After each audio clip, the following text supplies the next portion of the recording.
नमस्कार दोस्तों, स्वागत है आप सभी का मेरे YouTube channel The Secret Civil Servants में। और मुझे लगता है कि 2-3 दिन बाद हम आए और अब कंटिन्यूस रहेंगे। जो भी गैप हुआ था उसका भी कंपनसेशन के रूप में फुलफ़िल किया जाएगा, है ना। लगातार वीडियो लेके आऊँगा मैं अब। तो सामने आपके जो क्वेश्चन हैं वो पॉलिटी सेक्शन से है और GS 5 हम करा रहे हैं UPPCS का, ठीक है ना। तो ज़्यादा बातें ना करते हुए सीधा क्वेश्चन की तरफ चलते हैं। प्रश्न आपका क्या है? उच्च न्यायालयों की स्वतंत्रता सुनिश्चित करने वाले प्रावधानों पर प्रकाश डालिए, है ना। ये कह रहा है जो हाई कोर्ट है उनकी जो स्वतंत्रता सुनिश्चित करने वाले हमारे संविधान में ऐसे कौन से प्रावधान हैं उन पर आपको प्रकाश डालना है। तो ये क्वेश्चन आपके सामने है, आप इसका आंसर कैसे लिखोगे? फॉर्मेट आपका वही रहने वाला है IBC, ठीक है ना। फॉर्मेट आपका वही रहने वाला है IBC का, ओके। तो इंट्रोडक्शन में आप स्टार्ट करो।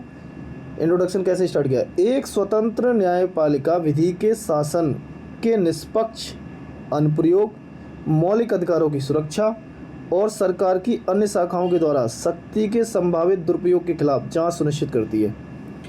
कहने का अगर स्वतंत्र न्यायपालिका है, हमने स्टार्ट किया है स्वतंत्र न्यायपालिका विधि के शासन के निष्पक्ष अनुप्रयोग, मौलिक अधिकारों की सुरक्षा और सरकार की अन्य शाखाओं के द्वारा शक्ति का जो संभावित दुरुपयोग होता है उसके खिलाफ क्या करती है? जांच सुनिश्चित करती है। तो ये आपका इंट्रोडक्शन हो गया, ठीक है। आगे बढ़ते हैं, बॉडी क्या कहती है। हालांकि ये जो क्वेश्चन है ये जो आपका क्वेश्चन है जिसका आंसर आप लिख रहे हो, तो ये ऐसे भी हो सकता है कि संवैधानिक रूप से गारंटीकृत न्यायिक स्वतंत्रता लोकतंत्र की एक शर्त है। अगर प्रश्न ये ऐसा हो, ये प्रश्न है, हम कहते हैं कि जो न्यायिक स्वतंत्रता है वो लोकतंत्र की एक शर्त है, इस पर टिप्पणी करो। क्वेश्चन ये भी आएगा तो आंसर इसका यही लिखा जाएगा फिर। चलिए आगे आते हैं, क्योंकि हमें तो प्रावधान पूछा है ना उसने, तो हम प्रावधान पे तो आएंगे कि क्या प्रावधान है स्वतंत्रता सुनिश्चित करने के। तो उससे पहले हमने इसको कनेक्टिंग के रूप में लिखा कि संविधान में कई ऐसे प्रावधान किए गए हैं जो उच्च न्यायालयों तथा उनके न्यायाधीशों को स्वतंत्रता पूर्वक कार्य करने की स्थितियाँ प्रदान करते हैं, ठीक है जी। तो कौन कौन से ऐसे प्रावधान हैं आपके कॉन्स्टिट्यूशन में, देख लेते हैं हम, जो उच्च न्यायालयों की स्वतंत्रता को सुनिश्चित करते हों। तो सबसे पहले नियुक्ति की विधि। नियुक्ति की विधि हेडिंग बना ली हमने और उसमें लिख दिया कुछ पॉइंट अगर लिखने हैं तो, ठीक है। कि ये क्या होता है कि न्यायाधीशों की जो नियुक्ति होती है वो राष्ट्रपति के द्वारा होती है। किसके द्वारा होती है? राष्ट्रपति के द्वारा। और वो आर्टिकल 217 में प्रावधान है, इस तरीके से लिख सकते हो आप, है ना। क्योंकि आपको पता है कि सर्वोच्च न्यायालय के जो न्यायाधीश होते हैं उनके परामर्श के आधार पर ये उच्च न्यायालय के न्यायाधीश की नियुक्ति की जाती है, ओके। और इनके कार्यकाल की सेकंड हेडिंग है आपकी कार्यकाल की सुरक्षा। ये भी तो स्वतंत्रता सुनिश्चित करता है क्योंकि उनके कार्यकाल की सुरक्षा होती है। अगर हटाए जाते हैं तो केवल साबित कदाचार या असमर्थता के आधार पर हटा सकते हो आप उन्हें, है ना। वो भी तब जब संसद के दोनों सदनों में, कब? संसद के दोनों सदनों में विशेष बहुमत के द्वारा इन्हें हटाया जा सकता है। चलिए आगे बढ़ते हैं। वेतन आदि की इनको सुरक्षा होती है ना। उच्च न्यायालय के न्यायाधीशों के जो वेतन होते हैं तथा न्यायालय के जो प्रशासनिक खर्च होते हैं, कोर्ट होता है उनके भी खर्च रहते हैं ना, एडमिनिस्ट्रेटिव खर्च होते हैं, तो वो आर्टिकल 2221 में दे रखा है। वो राज्य की संचित निधि पर भारित होते हैं। इसमें आप देख रहे होगे, अगर आपने PT की तैयारी करी होगी तो क्वेश्चन इस टाइप से बनते हैं कि ये जो वेतन होते हैं सुप्रीम कोर्ट के जजों के, तो जो वेतन होता है वो तो रहता है राज्य की संचित निधि पर, लेकिन जब वो रिटायर हो जाते हैं तो उनकी जो पेंशन कहाँ से मिलती है? भारत की संचित निधि से, है ना। इस टाइप के क्वेश्चन जब बनते हैं, चाहे UPSC में देख लो या PCS में, तो मेंस की तैयारी करने से PT की तैयारी भी स्ट्रॉन्ग होती है, क्योंकि मेंस तभी लिखा जाता है जब आपका PT ठीक ठाक होता है ना, फैक्टों पे कमांड होती है, चीज़ों पे रहती है। वेतन और भत्तों में कोई भी अलाभकारी परिवर्तन नहीं किया जाता। जब एक बार आप आ जाते हो सिस्टम में तो आपके वेतन और भत्तों में कोई अलाभकारी परिवर्तन नहीं होगा, और होगा भी तो फिर अलाभकारी नहीं होगा, लाभकारी करोगे आप। कार्यपालिका के हस्तक्षेप से स्वतंत्रता रहती है ना। और ये तुम देखोगे कि आपराधिक प्रक्रिया संहिता है 1973 में, उसको पारित किया गया था और ये सुनिश्चित किया गया था कि कार्यपालिका का कोई भी अधिकारी न्यायिक शक्तियाँ धारण नहीं करेगा, है ना। ओके, नेक्स्ट पॉइंट फिर देखते हैं आपको। कर्मचारी नियुक्त करने की स्वतंत्रता। तो आर्टिकल 229 में ये दिया गया है कि उच्च न्यायालय के जो मुख्य न्यायाधीश हैं, उच्च न्यायालय के मुख्य न्यायाधीश अपने अधिकारियों और कर्मचारियों की नियुक्ति कर सकता है और उनकी सेवा शर्तें भी तय कर सकता है ना। अपने जो कर्मचारी रहेंगे वो उच्च न्यायालय का मुख्य न्यायाधीश अपने अधिकारियों की और कर्मचारियों की नियुक्ति कर सकता है। ये है। आगे आचरण पर बहस नहीं होगी। कहाँ नहीं होगी भाई आचरण पर बहस? आर्टिकल 121 में ये दे रखा है कि उच्च न्यायालय के किसी भी न्यायाधीश के आचरण पर संसद में बहस नहीं होगी। संसद में बहस नहीं हो सकती। अगर संसद में बहस होगी तो वो कब होगी? जब महाभियोग चलाया जाएगा उन पे, है ना, उस समय पे संसद में आप बहस कर सकते हो, वरना न्यायाधीशों के आचरण पर संसद में कोई बहस नहीं होती। ये भी एक स्वतंत्रता दिलाने का एक काम है उनको। अवमानना पर दंड देने की शक्ति है। अवमानना पर दंड देने की शक्ति तो आर्टिकल 215 में उच्च न्यायालय को अपनी अवमानना के लिए दंड देने की शक्ति प्रदान करी गई है। और आपको मालूम है कि आर्टिकल 215 में अभिलेख न्यायालय है, इसको अभिलेख न्यायालय भी तो है, तो वहीं है अवमानना पर दंड देने की शक्ति। ठीक है। आगे सेवानिवृत्ति के बाद वकालत पर रोक। किस पर? सेवानिवृत्ति। अब जब आप रिटायर हो जाते हो तो आपको वकालत पर रोक होती है। और हम बात किस पे कर रहे हैं? हम हाई कोर्ट की स्वतंत्रता के ऊपर बात कर रहे हैं। तो अनुच्छेद 220 में इसका प्रावधान किया गया है।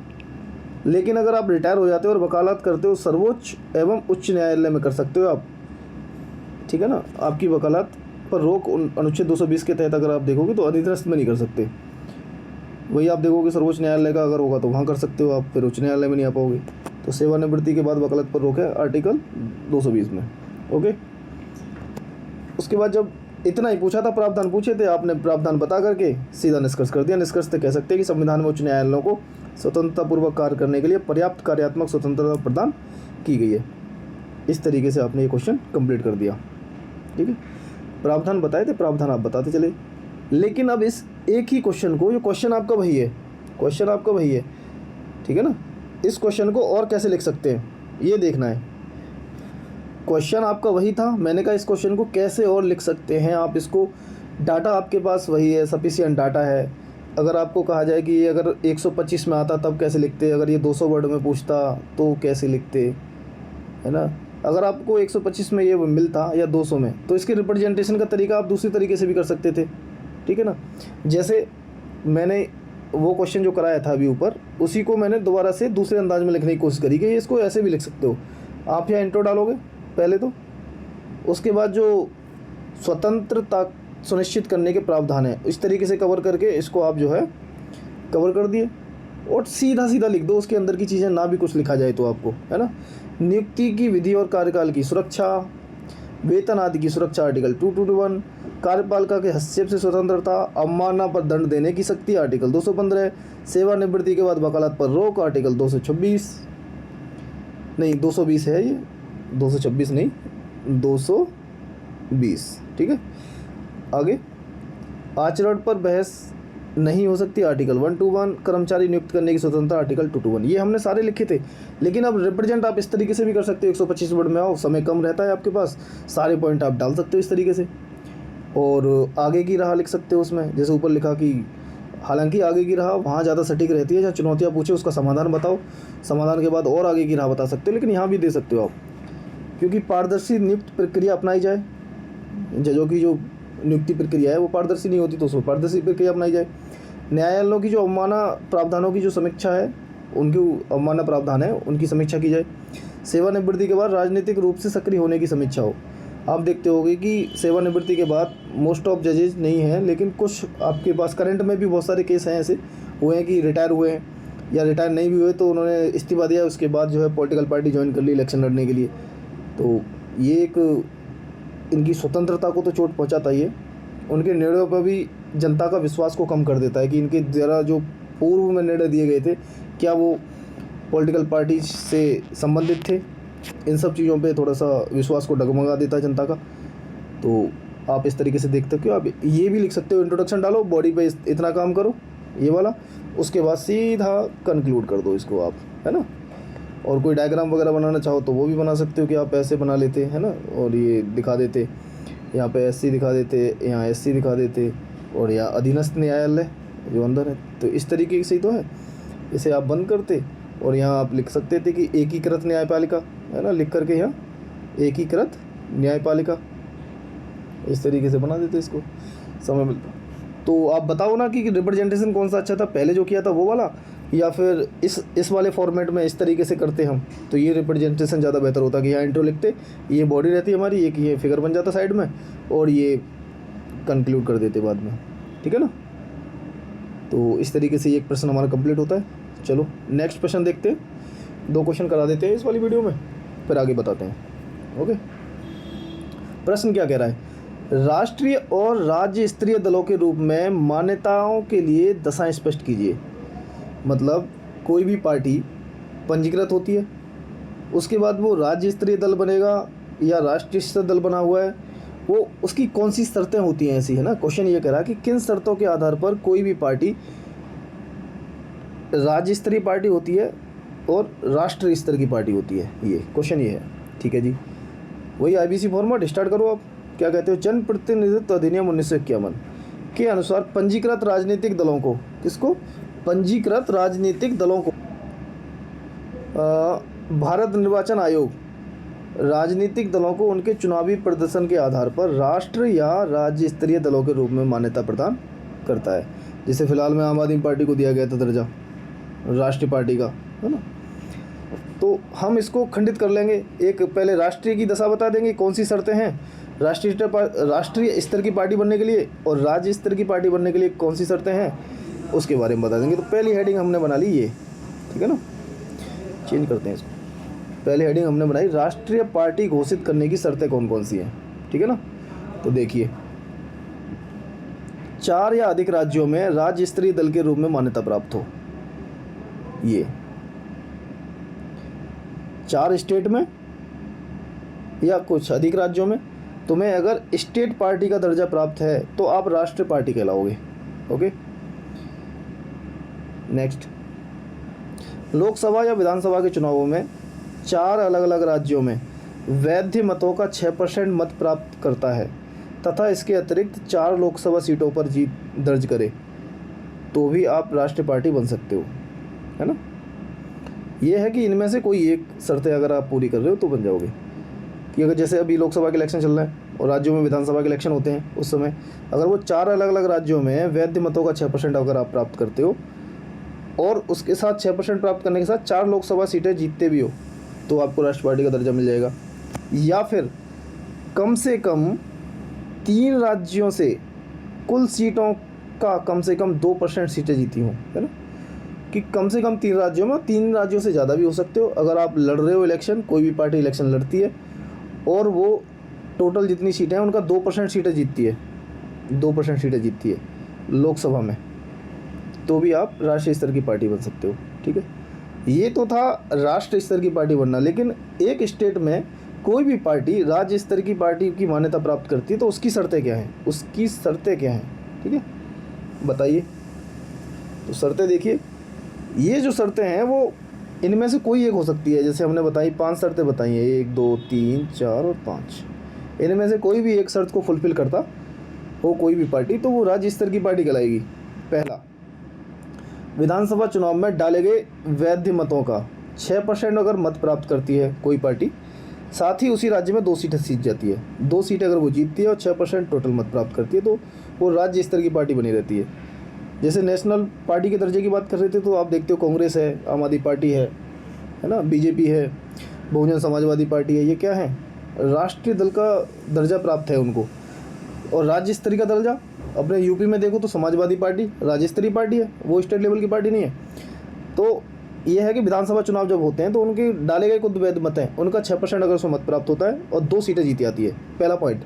दूसरा, जैसे अभी लोकसभा चुनाव हो रहे हैं उसमें डाले गए कुछ वैध मतों का 6% प्राप्त हो, और या लोकसभा की 1 सीट प्राप्त हो, या कितनी, 1 सीट।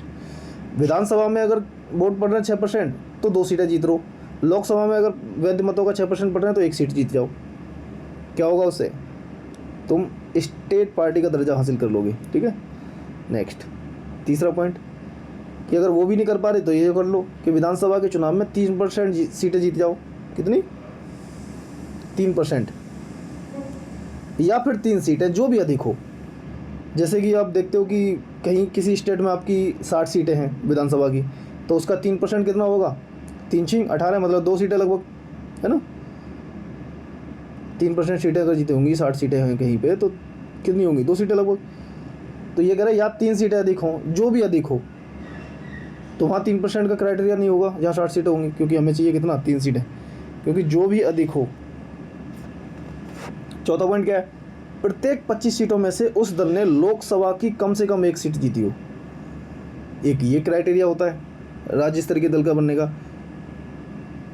लोकसभा के लिए हुए आम चुनाव, जैसे अभी लोकसभा के इलेक्शन चल रहे हैं, ठीक है, अथवा विधानसभा चुनाव में कुल वैध मत जितने पड़े हैं उनका 8% अगर आप प्राप्त कर लो, कोई सीट ना जीतो, कोई सीट का इसमें शर्त नहीं है, बस आप लोकसभा के इलेक्शन हो या फिर उसमें विधानसभा के चुनाव, अगर आप टोटल वैध मतों का 8% प्राप्त कर लेते हो तो भी आप स्टेट पार्टी का दर्जा हासिल कर लोगे, ठीक है ना। जैसे यहाँ था कि यहाँ तो शर्तें थी कि 3% सीटें जीतें या फिर 3 सीटें जीतें, जो भी अधिक हो। जैसे यहाँ था कि मत 6% हो तो लोकसभा की 1 सीट होनी चाहिए, यहाँ था कि वैध मतों का 6% मत हो लेकिन दो सीटें होनी चाहिए। और यहाँ क्या है कि अगर आपका 8% मत परसेंट है तो सीट जीतने की जरूरत नहीं है, अगर आप हार भी रहे हो, आपका मत परसेंट 8% है, तो भी आपको स्टेट पार्टी का दर्जा मिल जाएगा। नेक्स्ट, उपरोक्त में से कोई एक शर्त पूरी होने पर दल को राज्य स्तरीय दल घोषित कर दिया जाता है, ठीक है ना। आगे क्वेश्चन लगभग कंप्लीट हो गया है, क्योंकि पूछा ही वही था। आप इसके बाद आप ये डाल सकते हो निष्कर्ष सीधा, लेकिन अगर मैं तो बता दोगे, समय है ठीक ठाक लिखने के लिए, तो आप जल्दी लिख सकते हो कि आखिर जब इनको मान्यता प्राप्त हो जाती है, किसी को राष्ट्रीय दल की मान्यता प्राप्त होती है या राज्य स्तरीय दल की प्राप्त होती है मान्यता, तो उसका क्या महत्व है, क्या फ़ायदे मिलते हैं इनको। तो मान्यता प्राप्त दलों को कुछ विशेष अधिकार प्राप्त होते हैं, ठीक है ना। और वो विशेष अधिकार क्या है कि चुनाव चिन्ह का आवंटन हो जाता है।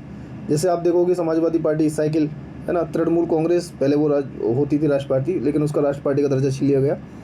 तो जिसको पंखुड़ी सी होती हैं फूल वाली उनकी, है ना। और भी आप जितनी भी पार्टी हैं राज्य स्तर की पार्टी, उनका देख सकते हो। जैसे अगर बिहार में जाओगे तो तेजस्वी यादव वाली पार्टी जो है उनका लालटेन।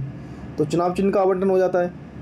और जो स्टेट कंट्रोल टेलीविज़न है और रेडियो स्टेशन है, उन पर उनकी जो कैंपेनिंग होती है, उनका राजनीतिक प्रसारण हेतु उनका समय का उपबंध होता है। अभी भी आप देख रहे होगे कि जैसे इलेक्शन की घोषणा हुई थी लोकसभा इलेक्शन में, तो जितनी भी पार्टियां हैं उनको समय बांट दिया गया कि कितना समय किसको मिलेगा, नेशनल टेलीविज़नों पर, रेडियो स्टेशनों पर, ठीक है।